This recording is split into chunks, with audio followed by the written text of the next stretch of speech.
2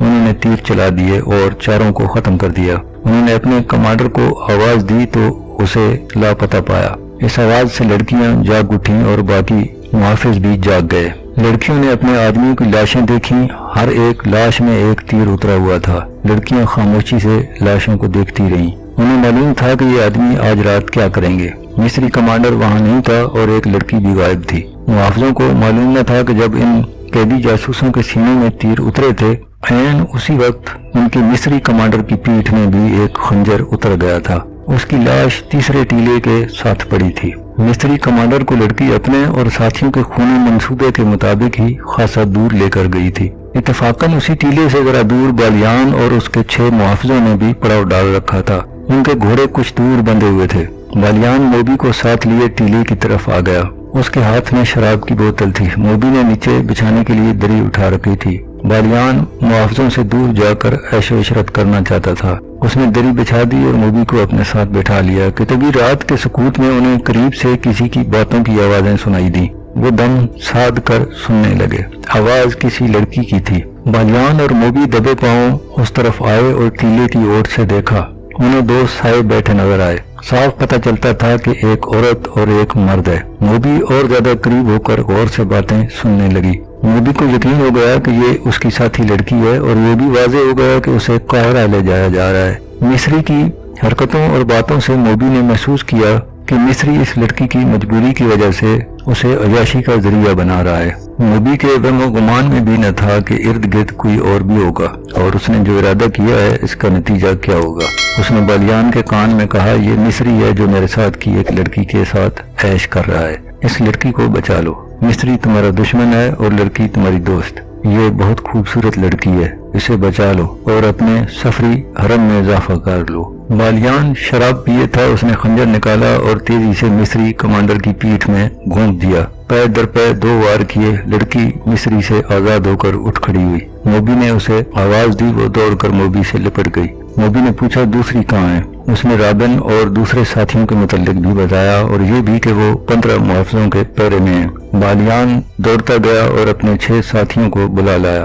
ان کے پاس کمانیں اور دوسرے ہتھیار تھے۔ اتنے میں قیدیوں کے محافظوں میں سے ایک اپنے مصری کمانڈر کو آوازیں دیتا ادھر آیا۔ بالیان کے ایک ساتھی نے تیر چلایا اور اس محافظ کو ختم کر دیا۔ وہ لڑکی انہیں اپنی جگہ لے جانے کے لیے آگے آگے چل پڑی۔ بالیان کو آخری ٹیلے کے پیچھے روشنی نظر آئی۔ اس نے ٹیلے کی اوٹ سے دیکھا، تیل میں بھیگے کپڑوں کی ڈنڈوں پہ لگی بڑی بڑی 2 مشعلیں جل رہی تھیں، جن کی روشنی میں 5 لڑکیاں الگ کھڑی نظر آ رہی تھیں۔ محافظ بھی دکھائی دے رہے تھے۔ ان کے درمیان 5 لاشیں پڑی تھیں جن میں تیر اترے ہوئے تھے۔ موبی اور دوسری لڑکی کی سسکیاں نکلنے لگیں۔ موبی کے اکسانے پر بالیان نے اپنے ساتھیوں سے کہا کہ یہ تمہارا شکار ہے، تیروں سے ختم کر دو۔ ان کی تعداد اب 14 تھی۔ یہ ان کی بدقسمتی تھی کہ وہ روشنی میں تھے۔ بالیان کے ساتھیوں نے کمانوں میں تیر ڈالے۔ تمام تیر ایک ہی بار کمانوں سے نکلے۔ دوسرے ہی لمحے کمانوں میں 6 اور تیر آ چکے تھے۔ ایک ہی بار میں قیدیوں کے 6 محافظ ختم ہو گئے۔ باقی ابھی سمجھ ہی نہ سکے تھے کہ یہ تیر کدھر سے آئے ہیں۔ 6 اور تیروں نے 6 اور محافظوں کو گرا دیا۔ باقی 2 رہ گئے تھے۔ ان میں سے ایک اندھیرے میں غائب ہو گیا، دوسرا ذرا سست نکلا اور وہ بھی سودانیوں کے بیک وقت 3 تیروں کا شکار ہو گیا۔ 3 شتربان رہ گئے تھے جو سامنے نہیں تھے، وہ اندھیرے میں کہیں ادھر ادھر ہو گئے۔ مشعلوں کی روشنی میں اب لاشیں ہی لاشیں نظر آ رہی تھیں۔ موبی دوڑ کر لڑکیوں سے ملی۔ اتنے میں ایک گھوڑے کی سرپٹ دوڑنے کی آواز سنائی دی جو دور نکل گیا۔ بالیان نے کہا، یہاں رکنا ٹھیک نہیں۔ ان میں ایک بچ کر نکل گیا ہے، وہ قاہرہ کی سمت گیا ہے، فوراً یہاں سے نکلو۔ وہ محافظوں کے گھوڑے کھول کر اپنی جگہ لے گئے۔ وہاں پہنچے تو گھوڑا بمازین غائب تھا، جسے بچ کر نکل جانے والا محافظ لے گیا تھا۔ وہ اپنے گھوڑوں تک نہیں جا سکا تھا، چھپ کر ادھر چلا گیا جہاں اسے 8 گھوڑے بندے نظر آئے۔ زینیں پاس ہی پڑی تھیں۔ اس نے ایک گھوڑے پر زین کسی اور بھاگ نکلا۔ بالیان نے 14 گھوڑوں پر زینیں کسوائیں، سامان 2 گھوڑوں پر لادا اور باقی گھوڑے ساتھ لے کر روانہ ہو گئے۔ لڑکیوں نے موبی کو بتایا کہ ان پر کیا بیتی اور انہیں کہاں لے جایا جا رہا تھا، یہ بھی کہ رابن اور اس کے ساتھی لاشوں کے ہتھیار اٹھانے گئے تھے۔ معلوم نہیں وہ کس طرح مارے گئے۔ موبی نے کہا، ایوبی کے کیمپ میں میری اور رابن کی ملاقات اچانک ہو گئی تھی۔ اس نے کہا تھا کہ مجھے یوں نظر آ رہا تھا کہ یسوع مسیح کو ہماری کامیابی منظور ہے، ورنہ ہم اس طرح خلاف توقع نہ ملتے۔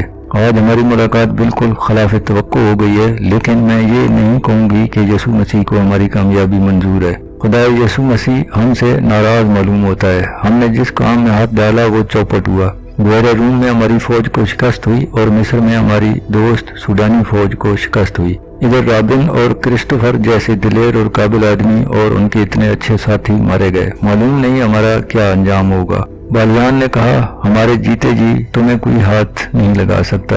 میرے شیروں کا کمال تم نے دیکھ لیا ہے۔